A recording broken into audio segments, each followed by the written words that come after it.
Salut, voilà comment ça sort, et c'est comme ça sort. Écoutez, moi, j'ai suivi cette émission, et je vois que, bon, ça date du 12, 12 avril, je viens de voir ça, mais ça, ça me met mal à l'aise, et puis je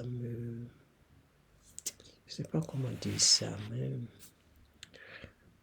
savoir que les gens font de la politique du ventre. Ils ne pensent même pas un instant le mal qu'ils sont en train de faire au peuple ivoirien. Tout ce qui sort de leur bouche, ça blesse chaque Ivoirien. Parce que, à écouter ce monsieur, Mustapha Ben Ismaïla Diaby, qu'on sort, ah ben, il peut être Ivoirien comme il ne peut pas être Ivoirien. Moi, ça ne m'engage. Mais c'est son langage tenu qui me met mal à l'aise. C'est son langage tenu qui m'écoeure. C'est son langage tenu qui me laisse vraiment, je sais pas, comment un homme, soi-disant, je vis en Côte d'Ivoire et qui dit que les Ivoiriens ne souffrent pas, les Ivoiriens mangent à leur faim, et c'est les mêmes gens qui disent la croissance à 2 chiffres là, c'est ça, c'est ça. Le journaliste, il pose des très belles questions. Ces questions devraient avoir des réponses. Le monsieur étant sur le plateau pendant 11 minutes, il n'a pas pu répondre exactement à une question. Vous allez voir vous-même quand vous allez suivre la vidéo. Et ça, c'est vraiment pathétique. C'est vraiment... Il n'y a pas de mots. Parce que ces gars-là ne pensent même pas au peuple ivoirien. Ils pensent seulement à remplir la poche et s'en aller. C'est tout. Parce qu'on le voit là. Aujourd'hui, ils font quoi? Pourquoi écrire un livre actuellement? À quoi ça sert? Ça va servir à quoi? Moi, je demande. Parce que, à voir de près, les points qu'il a fait, ce sont des projets que lui-même il n'a pas commencé. C'est des projets qu'il est venu achever. OK? Donc, ce n'est pas un grand exploit qu'il a fait. OK? Donc, laissez ces gens de projets de bons conso. Pendant 15 ans, qu'est-ce qu'il a pu apporter? Moi, je dis, qu'est-ce qu'il a pu apporter? Par exemple, le paysan qui est dans son village là-bas, là, dans son assiette, qu'est-ce qu'il recueille? C'est-à-dire 15 ans de gouvernance, qu'est-ce qu'il a pu apporter à ce paysan-là? C'est ça, on dit, on a fait un travail colossal. On a fait on a un bilan intact, incomparable ou bien inattaquable. On prend un exemple sur le Burkina, Ibrahim Traoré. Aujourd'hui, il se trouve que ce monsieur, il est le plus aimé dans son pays. Il est le plus aimé. Tous les opposants, ils se sont tués. Ils ne parlent même pas. Tout ce qu'ils veulent, qu'il arrive à pouvoir systémer le pays, afin qu'il leur remette le pays et de pouvoir diriger. C'est tout. Est-ce que vous voyez que les gars s'élèvent? Est-ce que vous voyez les gars s'élèvent? Ils ne s'élèvent pas. Il l'a dit, son pays n'est pas en démocratie. Son pays est en révolution progressive. Révolution populaire même, je peux dire. Vous ne pouvez pas venir nous chanter sur les toits ici et que Alassane, il a bien travaillé. Donc, par rapport à ça, on ne peut pas prendre quelqu'un d'autre et que c'est seulement lui qui peut diriger le pays et qu'il n'y a pas quelqu'un d'autre. Vous voyez comment vous êtes mauvais, foncièrement mauvais. Vous êtes vraiment, je peux dire, quel est le mot là même que je peux c'est pas naïf, mais c'est être hypocrite, c'est être, la parole ne me vient pas, mais ne pas vouloir voir la réalité en face. Vous n'êtes pas aveugle, mais vous refusez de voir. C'est ça, c'est ça, il y a un mot pour ça. Et ça, c'est pas intéressant. Quand on parle de 2000, ils n'ont pas été candidats. Ce monsieur, vous pensez que c'est un Ivoirien? Il a été à la tête de la Côte d'Ivoire parce que l'Occident nous a obligés. On a pris l'article 47 pour pouvoir le faire intégrer. Vous dites quoi? Que c'est le président, le meilleur président rentré ici sorti là. Mais pourquoi il est vomi à l'extérieur? Pourquoi il est vomi à l'extérieur? Pourquoi il est vomi à l'extérieur? Meilleur président. Vous voyez? Ça, moi je dis, il est impossible de, comment je peux appeler ça, de vivre en Côte d'Ivoire comme il se doit. Parce que ce livre peut faire 250, 300 pages pour dire quoi de bon. Si on va lire ça, c'est des sottises parce que si on voit ce que vous racontez sur les plateaux, c'est les mêmes choses que vous allez raconter sur le livre. On va bien voir si ce livre a été acheté.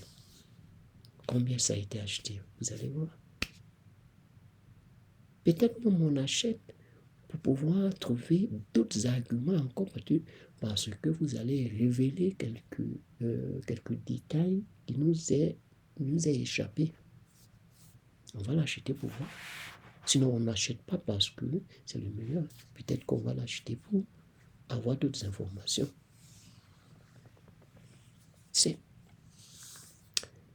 C'est méchant de votre part. Surtout ce monsieur Diaby qui vient parler sur les antennes.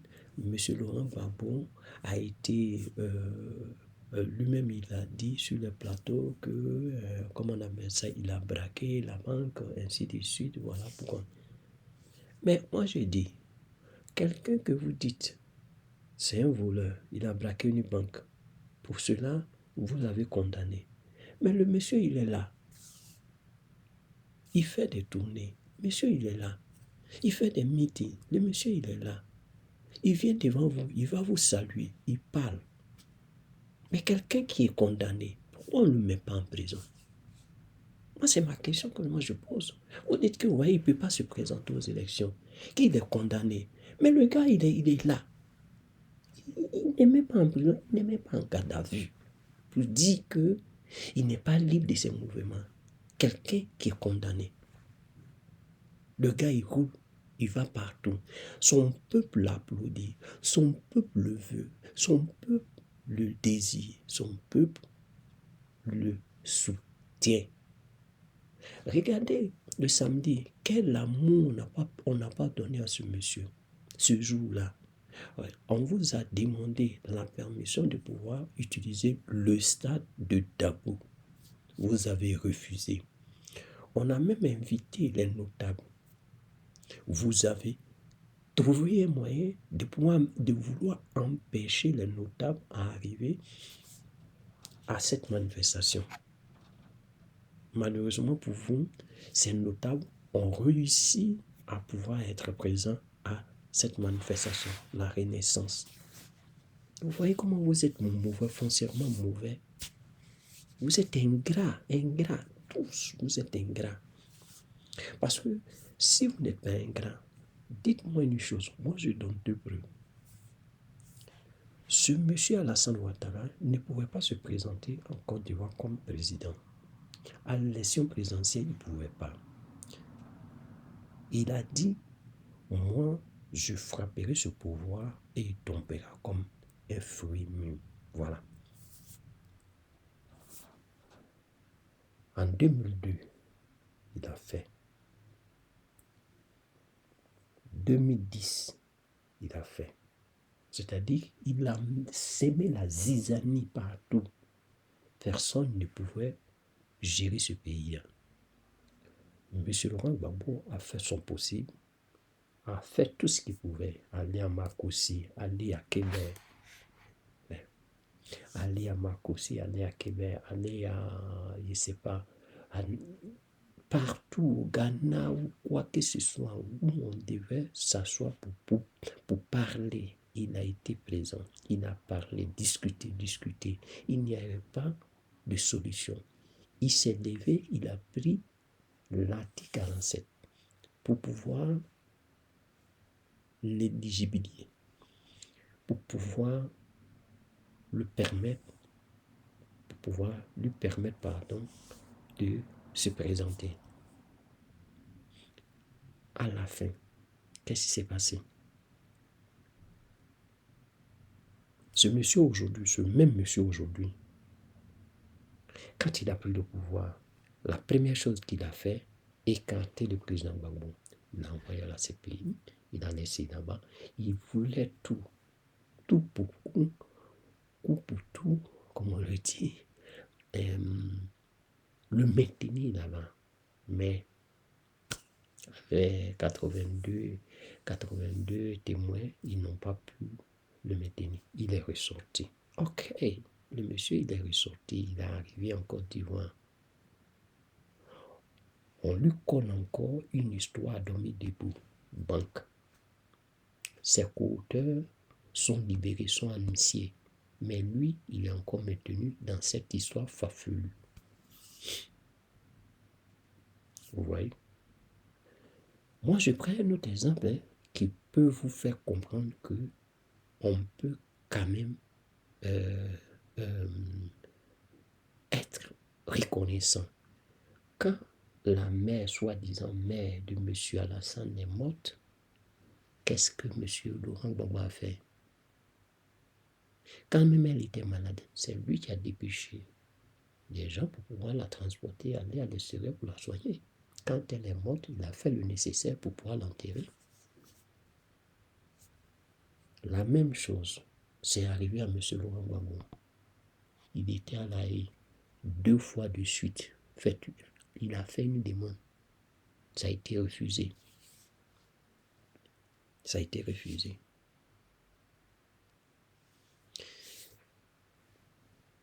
Quand tu viens dire, Monsieur Alassane, c'est un gentilhomme, il pardonne, il fait ceci, il fait cela.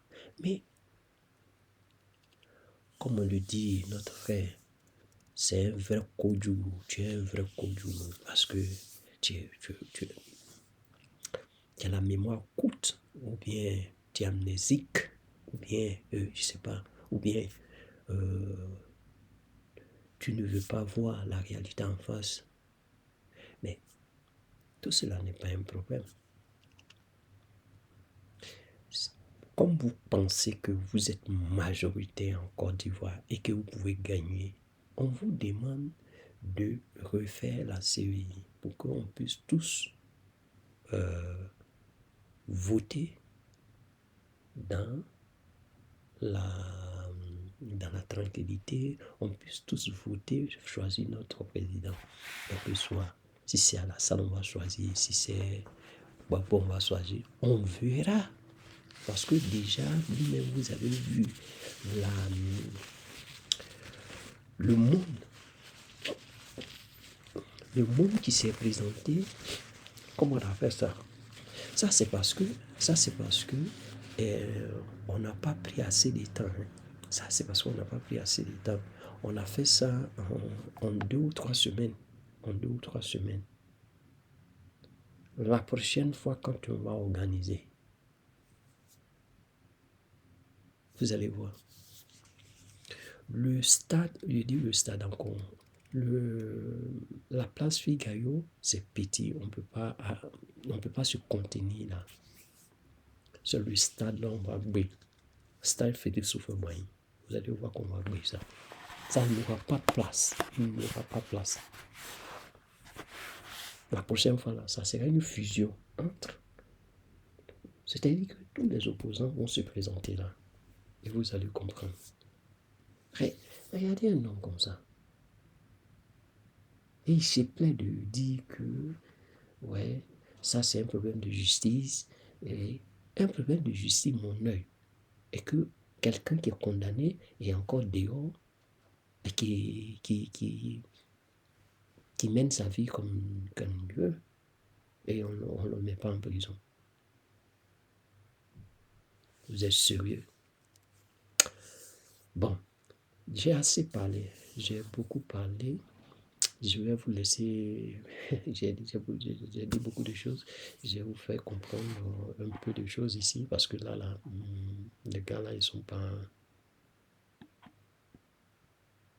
De quoi s'agit-il dans ce livre? Je reçois pour en parler Moustapha Ben Ismaïla Diaby, docteur Moustapha Ben Ismaïla Diaby. Il est le coordonnateur de la CREM, la cellule de réflexion et d'écriture militante. Il est notre invité. Monsieur Diaby, NCA, la nouvelle chaîne africaine, ils sont une vingtaine d'auteurs proches du parti au pouvoir en Côte d'Ivoire à avoir réfléchi et écrit un livre sur le président ivoirien. Un livre au titre assez évocateur, Alassane Ouattara, l'artisan du renouveau ivoirien. Ces auteurs sont membres de la CREM, la cellule de réflexion et d'écriture militante. Mais de quoi s'agit-il dans ce livre? Je reçois pour en parler Moustapha Ben Ismaïla Diaby, docteur Moustapha Ben Ismaïla Diaby. Il est le coordonnateur de la CREM, la cellule de réflexion et d'écriture militante. Il est notre invité. Monsieur Diaby, Moustapha Ben Ismaïla, bienvenue et merci d'avoir accepté notre invitation. Merci, c'est moi qui vous remercie. Qu'est-ce qui a motivé l'écriture de ce livre, Alassane Ouattara, l'artisan du renouveau ivoirien? On est parti d'un simple constat que les actions du président n'étaient pas suffisamment vulgarisées et qu'il fallait à un moment donné s'asseoir et en parler. Et donc nous avons décidé avec le chef du cabinet de son Excellence, le président de la République Alassane Ouattara, M. Claude Saï, nous avons décidé de mettre en place une cellule d'action de sorte qu'on puisse rassembler au sein de cette cellule tous les auteurs qui auraient écrit sur le RDR ou le RHDP. À cette occasion que nous avons rassemblé plus de 60 écrivains. Et sur les 60 écrivains pour ce projet, une vingtaine a accepté de partir, d'écrire un article. Et puis voilà. Donc, nous sommes à quelques mois de la présidentielle prévue dans votre pays en octobre 2025 et vous trouvez qu'il est important d'écrire un livre, de sortir un livre pour vulgariser davantage les actions du président ivoirien. Ça veut dire quoi? C'est déjà un témoignage. Vous souhaitez qu'il soit candidat à cette élection présidentielle? Oui, quand on est sur toute l'histoire de la Côte d'Ivoire, le meilleur des présidents que la Côte d'Ivoire a connu, c'est bon qu'on renfile. Ce que vous dites. Tout est subjectif, tout est question de subjectivité aussi dans la vie. Donc le regard qui regarde crée son objectivité. Vous écrivez dans votre livre, page 379, au bout du compte, on émerge de cet ouvrage avec une conviction ferme. Et voici ce que vous dites. Oui. La Côte d'Ivoire en évolution a besoin de références comme le président Ouattara, qui répond mieux aux besoins de notre époque et aux aspirations de tous les Ivoiriens qui souhaitent prendre la mesure du bond qualitatif que le pays a effectué en matière de développement depuis son arrivée au pouvoir. Les gens oublient vite qu'on vient d'une longue crise qui a été difficile et atteindre le résultat d'aujourd'hui, on ne s'imagine pas qu'il y a un parcours qui a été quand même fait. Et ce parcours, pour nous, il est glorieux, il est assez intéressant. Et nous sommes convaincus que Alassane Ouattara répond au mieux aux critères que nous sommes imposés pour être le prochain candidat du RHDP. Le prochain candidat du RHDP? Oui. 4e mandat? Pas 4e mandat, pour nous c'est un 2e mandat de la 3e République. Disons les choses concrètement. Moi je ne veux pas faire du chiffrisme, je veux qu'on comprenne qu'il y a ce qu'on appelle en droit, et ça c'est pas moi qui le dis, c'est des thèmes juridiques. Okay. Quand on crée une notion juridique, c'est qu'elle a un sens. C'est-à-dire, voilà, quelle notion juridique a été créée? Quand on dit Première République, Deuxième République, je crois qu'en France, on est dans la 5e République. Oui. Et ça a un sens, ce n'est pas de 20 mots, c'est très très important. Parce que c'est des républiques qui sont régies par des constitutions avec des exigences juridiques. Ça ne change rien pour l'Ivoirien moyen, on est d'accord. Moi, je suis Ivoirien intellectuel, donc je fais une analyse intellectuelle. Puisque vous parlez d'analyse intellectuelle, faisons une analyse intellectuelle. Vous êtes docteur, docteur Diaby Moustapha Ismaïla. Vous êtes jeune. Oui. Le président lui-même, celui que vous soutenez, pour qui vous faites une sorte de propagande, disons les choses clairement, dans ce livre, lui-même, il a promis aux Ivoiriens une sorte de rajeunissement de la classe politique. Il a promis, non? Vous êtes jeune. Il y a autour de lui, il y a au RHDP des gens jeunes, compétents, c'est sûr. Comment comprendre que au bout de 15 ans, il n'y ait pas quelqu'un qui ait pu émerger et que vous appeliez encore Pourtant, si. à ce que le président soit Pourtant, si, candidat. il y a des jeunes ministres qui se sont bien illustrés. Oui. Il y a le ministre Koulibaly Touré Mamadou, il y a le ministre Koulibaly Hams, qui se sont bien illustrés. Il y a d'autres ministres que je pourrais citer. Mais tous ces personnes estiment que Ouattara est suffisamment aguerri pour conduire la BAC ivoirienne à bon port. En 15 ans de gouvernance, il y a personne d'autre autant aguerri que lui, ou bien à même de faire mieux que lui. Il ne faut pas voir ça en termes de il n'y a pas d'eux. Non, c'est en termes de compétences et de vision. Et puis, on a un pays s'accommode des relations internationales, donc dans le Conseil des Nations. Et donc, quand on est dans le Conseil des Nations, il y a des gens qui dégotent facilement le langage de cette communauté internationale et qui ont les outils nécessaires pour comprendre cette communauté internationale. Et nous estimons que Ouattara est un homme de la communauté internationale parce qu'il vit dans cette communauté internationale, il a travaillé dans cette communauté internationale, il comprend les subtilités de cette communauté internationale. Et ça, c'est un élément important, c'est un atout important. On parle de la Côte d'Ivoire, on ne parle pas de la Parce que la Côte d'Ivoire fait partie de la communauté internationale. Alors, si le président Ouattara décide effectivement de ne pas se représenter en 2025, là, dans quelques mois, il n'y a personne à l'RHDP. Pourtant, si. Il y en a. À partir de ce moment, la population, les militants du RHDP aviseront. Ils prendront acte de la décision du président de ne pas se présenter ou pas, mais ils aviseront. Vous parlez de la présidentielle. Oui. Je suis sûr que vous la souhaitez apaisée pour tout le monde. C'est le souhait de tous les Ivoiriens. Oui. Parlons des vrais problèmes liés à cette présidentielle. Monsieur Diaby, vous avez aujourd'hui une liste électorale qui est déjà prête. Préélectorale, on va dire. Une liste électorale, je veux dire, la liste des électeurs. Elle est provisoire, je veux dire. Le président, l'ancien président Laurent Gbagbo n'est pas candidat. N'est pas sur cette liste, pardon. Bon, évidemment, au moment où on est en train de faire cette émission, il n'est pas éligible et il n'est pas électeur. De même que Charles Blé Goudé, de même que Soro Guillaume. Mais parlons du cas Gbagbo. Est-ce que l'intellectuel, c'est ce que vous venez d'indiquer vous-même, l'intellectuel que vous êtes, que l'analyste que vous êtes, vous pouvez comprendre que ça pose problème s'il n'est pas sur la liste électorale? Il y a 30 millions d'Ivoiriens et sur la liste électorale, il y a 8 millions d'électeurs. Donc ça veut dire qu'il y a plus de 22 millions d'Ivoiriens qui ne sont pas sur la liste électorale. Ça pose un problème démocratique déjà, mais ça c'est un autre débat. On est d'accord, ça pose un problème de légitimité de celui qui va en sortir. Non, c'est pas ça. C'est qu'il y a des éléments qui sont des facteurs discriminatoires qui sont inclus dans la Constitution ivoirienne. Quand la Constitution ivoirienne dit qu'il faut avoir 35 ans pour être électeur, c'est déjà une discrimination.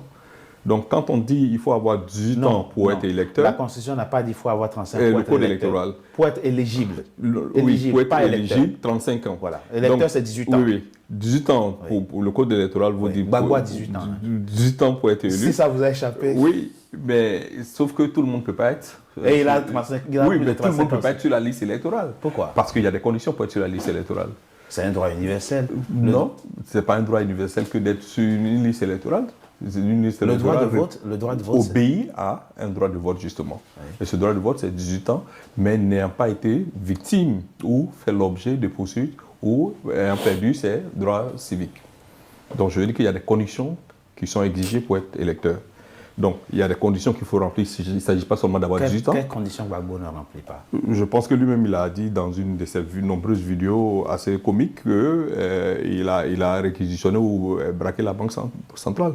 Donc, je pense qu'il lui est reproché d'avoir posé un certain nombre d'actes qui font qu'il a perdu ses droits en tant que citoyen. Donc, il ne peut pas vraisemblablement être sur la liste électorale. Donc, il ne s'agit pas d'avoir 18 ans, mais il faut avoir le droit d'être électeur. Voilà. Ça ne vous pose aucun problème que Gbagbo ne soit pas éligible ni électeur? Moi, je pense que réduire la question d'une élection présidentielle... Ah non, c'est pas ce que je fais. Non, je dis, c'est ce que tout le monde dit. Pourquoi Gbagbo n'est pas là-dessus? L'histoire récente de la Côte d'Ivoire est assez suffisamment éloquente. Il y a des gens qui n'ont pas été sur la liste électorale à un moment donné de leur vie, mais puis tout s'est bien passé. Quand on prend les élections de 2000, quand on prend les élections de 2010, ou bien à un moment donné de la vie en Côte d'Ivoire, il y a des gens qui ne se sont pas retrouvés sur la liste électorale. Il est arrivé un moment où... Ouattara n'était pas, par exemple, candidat en 2000. Moi, je me souviens... Bédier n'était pas candidat en 2000. Oui, je me souviens. Donc, toutes ces personnes ont été écartées à un moment donné. Mais après, elles ont été quand même... Mais le contexte a évolué. Et après l'élection de 2010 également, le contexte a évolué. Donc, chaque fois que le contexte évolue, le droit s'est saisi des nouveaux éléments sociaux ou sociologiques, mais juridiques aussi, pour s'exprimer. Donc, on ne peut pas dire après l'élection n'a pas de sens. L'élection n'a pas de sens. Si on peut condamner quelqu'un et puis demain le trouver sur la liste électorale, autant trouver tous ceux qui sont à la MACA sur la liste électorale. Parce que finalement, nos règles de droit n'ont pas de valeur. Pourquoi il n'a pas le droit? Pourquoi il ne doit pas bénéficier de l'amnistie prise par le président au profit? Mais déjà, je trouve que la grâce, c'est déjà bon qu'on lui accorde la grâce. Voilà, maintenant la question de l'amnistie relève des prérogatives exorbitantes, des prérogatives discrétionnaires du président de la République. Donc c'est à lui d'apprécier si c'est nécessaire, si les conditions sont réunies. Et puis je pense que souvent les gens font un mauvais procès. Ils avaient aussi la possibilité, comme l'a dit plusieurs personnes, d'introduire au niveau de l'Assemblée nationale une demande d'amnistie. Ça n'a pas été fait. Je pense qu'ils sont députés... Non, mais l'amnistie a déjà été prise. Au moment juste où les autres en bénéficiaient, lui, il était à La Haye. Et la raison évoquée officiellement à l'époque, c'est qu'il n'est pas là. Il est devant une juridiction pénale internationale. Mais là, ce n'est plus le cas. Il est rentré à Abidjan. Rien n'est dit qu'il aurait bénéficié de l'amnistie. Ah, lui aurait fait exception? Je ne sais pas. Après, c'est une question d'appréciation que je ne maîtrise pas. C'est une question d'appréciation. Quel est le message que vous voulez délivrer aux Ivoiriens dans quelques mois quand le président se sera prononcé? Qu'est-ce que vous voulez vendre aux Ivoiriens aujourd'hui pour les motiver à voter pour le candidat Alassane Ouattara si éventuellement il se prononce? Je pense que, et ça je le dis, il faut qu'on fasse très attention à ça, c'est que le président de la République prend un pays qui est délabré, qui est défiguré. Pour ceux qui ont vécu 2011-2010 en Côte d'Ivoire, savent d'où nous venons. Et quand on prend ce pays, personne ne parie cher sur la Côte d'Ivoire.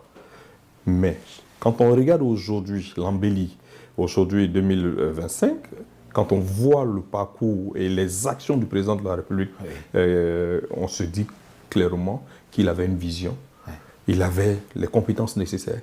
Et c'est cette vision et ce sont ces compétences et ce sont cette d'influence internationale qui peuvent aider la Côte d'Ivoire à aller de l'avant. Voilà. Et ça, c'est très important. On ne devient pas présent par un coup de bâton magique ou bien on ne se réveille pas matin au soir. Mais vous parlez d'embellie. Vous savez, une embellie peut cacher des défauts importants. Et en l'occurrence, ce que vous sentez en Côte d'Ivoire, c'est la cherté de la vie. Les Ivoiriens ne s'en sortent plus. Je ne pense pas parce que... C'est la montée exponentielle de la dette. Non, il ne faut pas que les gens réduisent les questions. Est-ce qu'aujourd'hui... la vie n'est pas chère en Côte d'Ivoire. Est-ce que les gens aujourd'hui arrivent à manger 3 fois par jour? Non. Il y a des millions d'Ivoiriens qui n'arrivent pas. Moi, je n'ai pas ce constat. Ah, vous ne constatez pas? Je vis en Côte d'Ivoire. Oui. Et j'ai de la famille en Côte d'Ivoire. Oui. Et Tout le monde mange à sa faim. En tant que Malinké, j'appartiens à une grande famille, une très grande famille. Et... Non, les gars, je ne pouvais pas laisser passer ça. Excusez-moi, mais j'ai dit, excusez-moi si je me mets là pour parler. Parce que il y a un truc. Il est de mauvaise foi. Il est de mauvaise foi. Au point. Même si on ne peut pas utiliser la parole mauvaise foi, mais sûrement, il a dit il vient d'une famille nombreuse et que eux, ils mangent à leur faim. Oui, mais vous êtes au pouvoir, tu es au restaurant, c'est normal que tu puisses apporter du quoi à manger à ta famille. Mais ceux qui sont vraiment loin de toi, ta famille, ceux qui sont loin du gouvernement, ceux qui ne sont même pas à 1 mètre ou bien à 1 kilomètre du gouvernement, mangent quoi? Mange une seule fois, on appelle ça chez nous, Ivoiriens, mort subite. Tu manges une seule fois, tu attends le lendemain pour pouvoir manger. Le temps que tes deux parents vont aller chercher encore plus de quoi manger pour pouvoir porter. Et c'est ça la mort subite. Et tu viens chanter sur les plateaux, les Ivoiriens mangent à leur faim. Waouh! Toi, je ne sais pas si tu es maudit, mais ta mauvaise foi, c'est... Non, c'est pas possible. C'est pas possible. À vous entendre, on a envie de vomir parce que c'est écœurant de vous entendre. Ouais. Il y en a qui n'arrivent pas. Moi, j'ai pas ce constat. Ah, vous ne constatez pas, je vis en Côte d'Ivoire. Oui. Et j'ai de la famille en Côte d'Ivoire. Oui. Et Tout le monde mange à sa faim. En tant que Malinké, j'appartiens à une grande famille, une très grande famille. Et franchement, les gens ne se plaignent pas. Les gens se plaignent. Voilà. Et deuxième élément, et ça, faut le dire, c'est qu'aujourd'hui, personne n'est pourchassé pour son appartenance religieuse et ethnique en Côte d'Ivoire. C'est vrai. Il n'y a pas de contrôle de pièces d'identité, ça et là. Si, quand même. Non, je sais de quoi je parle. D'accord. Vous pouvez vous promener à Abidjan tout un mois, personne ne viendra vous demander votre pièce, si vous êtes dans un Mais ce n'est pas un problème Voilà, en donc soi. je veux dire que Bon, l'embellie, c'est oui. beaucoup de facteurs en fait, qu'il faut prendre en compte. Il ne faut pas réduire la gouvernance d'un homme à la cherté de la vie, qui sont des éléments. Moi, j'ai fait 10 ans au Sénégal. Oui. Quand j'arrivais au Sénégal, il y a les quartiers où les maisons coûtaient 25 000 francs par mois. Oui. Mais dès lors que Ouad a commencé ses travaux, les fameux chantiers, il y a eu un impact sur le prix des loyers, c'est normal. Et même tous les travaux... Mais après, vous avez vu que les Sénégalais n'ont plus voulu de lui. Non, c'est pas ça. C'est pas ça parce qu'au Sénégal, il avait atteint chose qu'on appelle le nombre de mandats qu'il devait faire. Donc je pense que c'était ça plutôt la question. Ce n'est pas que Ouad n'était plus compétent. Voilà. Monsieur Diaby, il y a un contexte. Cette présidentielle, dans votre pays, va avoir lieu dans un contexte particulier. Et le contexte, il est le suivant. Vous avez un président de la République, le président Alassane Ouattara, qui, il y a moins de 2 ans, n'acceptait pas du tout l'idée de coup d'État dans la sous-région. Il n'était pas pour le coup d'État au Mali, il n'était pas pour le coup d'État au Burkina Faso, il n'était pas pour le coup d'État au Niger. Il était même prêt à engager des militaires ivoiriens dans une action militaire au Niger. Vous avez un président au Bénin qui l'a déjà dit publiquement, après 2 mandats, je m'en vais, a-t-il dit. A-t-il répété encore il y a une semaine. Vous avez à côté un Ghana démocratique qui connaît régulièrement d'alternance. La preuve, le Ghana, après 2 mandats, le président Kufuor a dit, la constitution de mon pays dit, c'est 2 mandats, j'ai fait mes 2 mandats, je m'en vais. Et il est parti. Un nouveau président qui est venu et qui est dans votre, qui était même en visite dans votre pays récemment. Vous avez un jeune président en Guinée, où on va avoir une élection présidentielle. Et prochainement, il y a un environnement international, sous-régional, où on a de jeunes leaders qui sont à la tête de leurs États, d'une part, et d'autre part, vous avez des gens qui ont complètement intégré la notion d'alternance et qui s'en vont au bout de 2 mandats. Ça ne vous posera pas problème que le président soit candidat pour un 2e mandat dans la Nouvelle République. C'est-à-dire au total 4 mandats. Vos populi, vos dei. La voix du peuple, c'est la voix de Dieu. Si le peuple ivoirien s'estime heureux avec son président, c'est l'essentiel. Alassane Ouattara, l'artisan du renouveau ivoirien, c'est le livre donc, que vous venez de co-écrire, vous qui êtes le coordonnateur de la CREM, la cellule de réflexion et d'écriture militante. Merci d'avoir été notre invité. Diaby Moustapha Ben Ismaël, docteur Diaby Moustapha Ben Ismaël, dont je rappelle effectivement que vous êtes l'un des co-auteurs de ce livre et que votre intention est claire. Votre souhait est clair, vous voulez que le président Alassane Ouattara soit candidat. Oui, qu'il soit candidat pour la prochaine élection et qu'il continue d'apporter son expertise et son expérience à la Côte d'Ivoire. Et son savoir-faire a suffisamment été démontré. son amour pour son pays a été suffisamment démontré, son sens de la tolérance et du pardon suffisamment démontré. Je pense que c'est quelqu'un qui peut permettre à la Côte d'Ivoire de vivre. On l'a vu, ça fait 15 ans qu'on vit dans une paix. Et donc, ce n'est possible que quand les gens qui sont à la tête des États sont eux-mêmes animés de paix et sont des hommes pacifiques. Et Ouattara est un homme pacifique. Merci. Merci à vous. Merci. Vraiment, excusez-moi, mais ce monsieur Diaby, il est vraiment méchant, hein. Il est méchant. Il est sadique.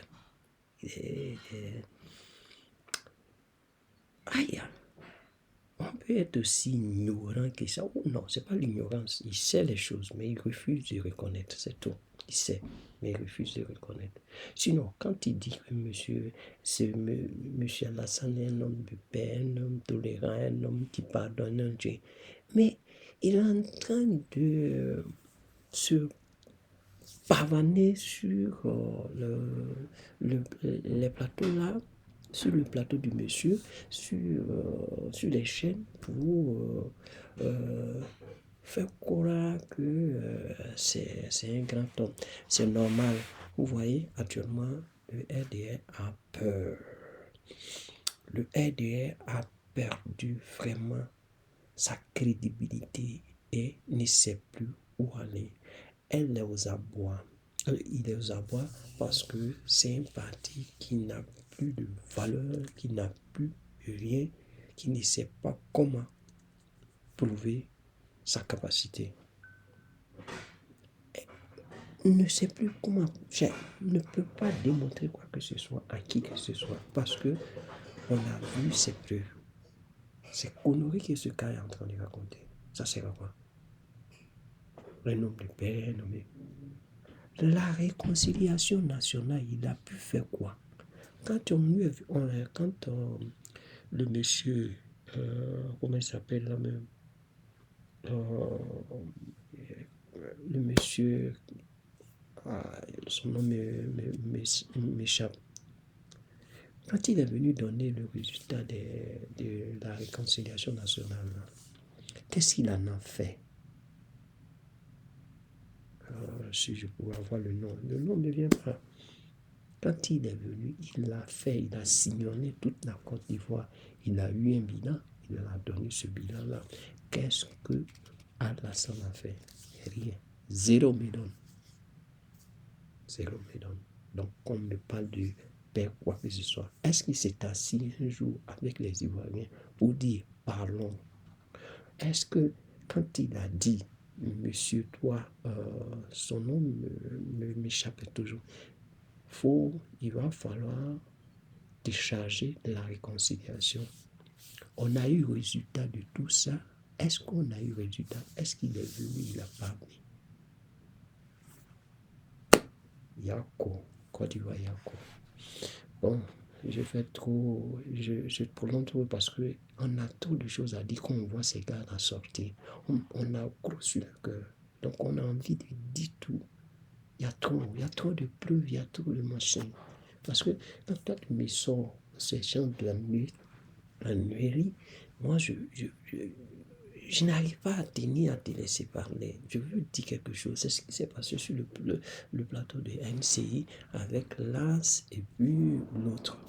Vous voyez? Parce qu'ils ont tellement de choses à dire et que quand on dit des mensonges, ils ont toujours la contre-vérité déjà préparée parce que ça saute aux yeux.